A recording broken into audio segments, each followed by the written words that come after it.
guy's got something jacked up over there. Some kind of work they're doing. People still love their cars. It might be gas price and people getting depressed, but you know, I'm just going to keep doing this stuff because I just enjoy it. You know, I know gas is high. It is what it is. I'm hoping now we're going to get some cheaper prices out of the fuel pump. We'll see how that goes, but anyway, we'll see. This video is to show you my problem I ran into and what I did about it. I did a piston installation. I decided I'm not throwing those pistons away. They're TRW forged pistons in that 302 over there from the factory, and they look perfectly fine. So, but they won't, these Liberty heads with the 202 valves won't work. And 202 160 exhaust, the notches are just too small in those factory pistons over there.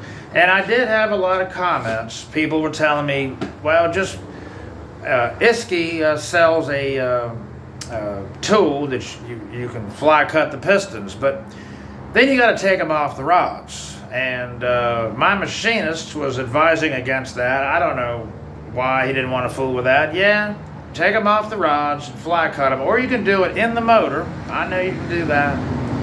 I just started getting like, you know, I don't know. I just decided against it.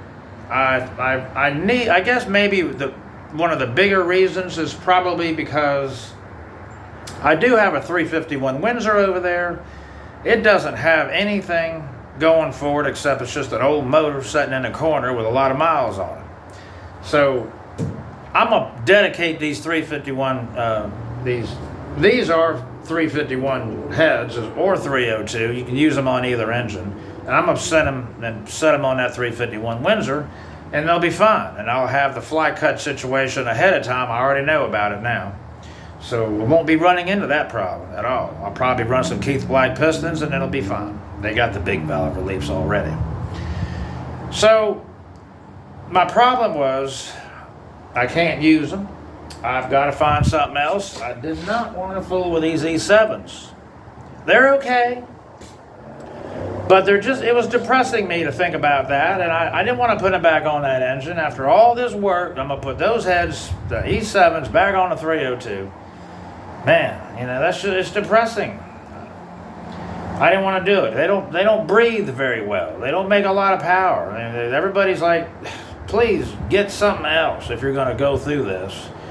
And it really stuck in my head. I need to find something else. Well, I know that there's something called a GT40P. I've never had any, but I've heard about them and I know people use them. Luckily, here in Florida, there's a company called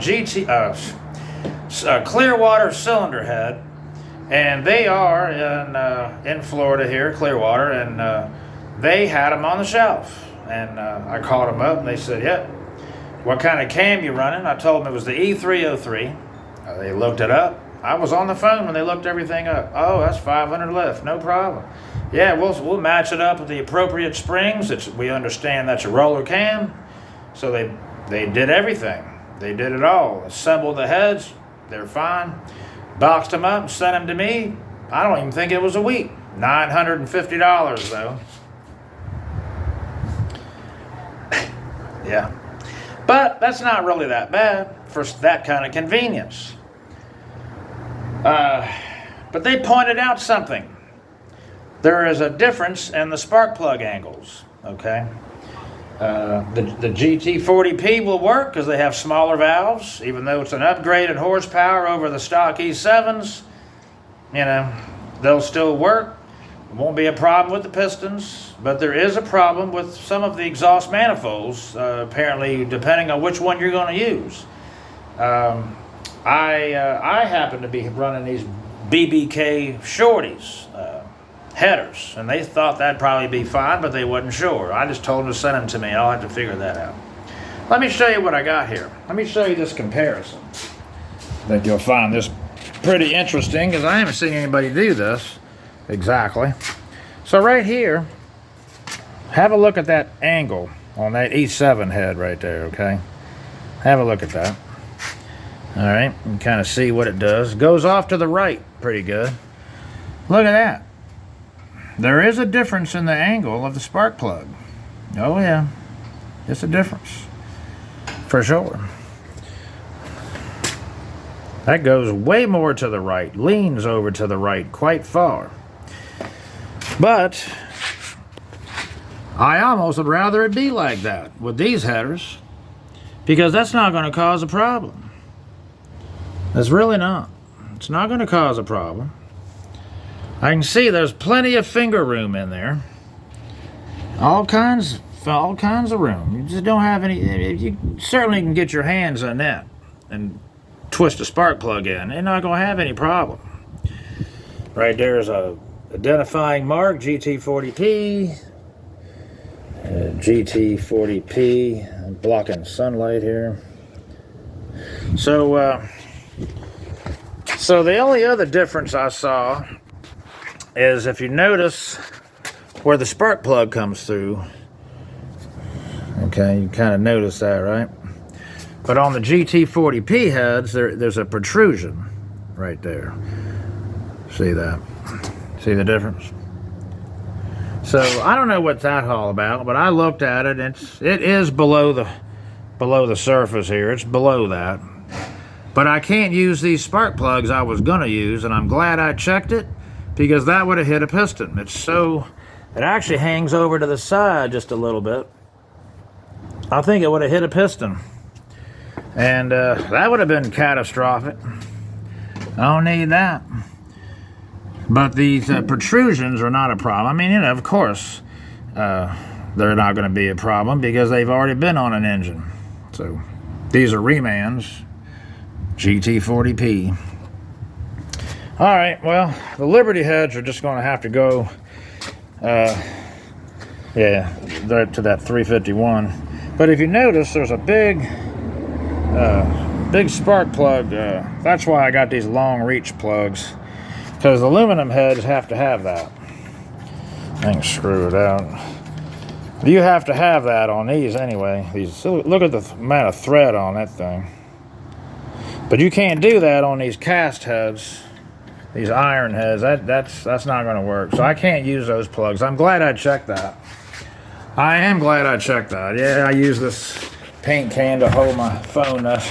I'm just not real high tech here.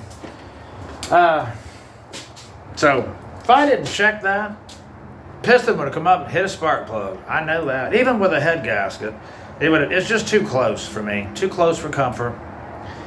So that's another thing to remember. You got to check all this stuff when you're doing this, because you just can't afford to keep throwing money away and breaking stuff. You know, stuff doesn't work. You know, I hope I remember to check everything. I'm trying. You know, I'm more of a Chrysler guy. You know, Fords. I built that one Ford, that Maverick I told you about a few videos back. It had aluminum heads, and it hauled ass. I mean, it was a 557 lift, aluminum headed Keith Black piston 302. And it just went together so nice and ran good.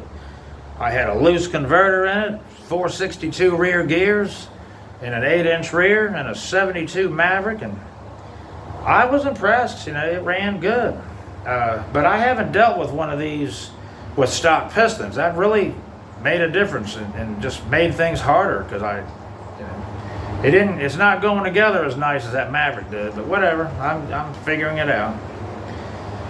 So, but that's what's going on with the spark plug angle on the GT40P. That's a good video for anybody that just wants to lay back in their chair and see what's going on. And there is a difference. So you got to at least have some kind of shorty header. I don't know about the factory Mustang headers. I don't know. They're small tubes. They might interfere. But the shorty aftermarket headers, they seem to be fine. All right. Please like and subscribe. I hope this helps somebody on all this stuff. That's why I'm doing it. Yeah, that's right. All right. Y'all have a good Thanksgiving if I don't talk to you.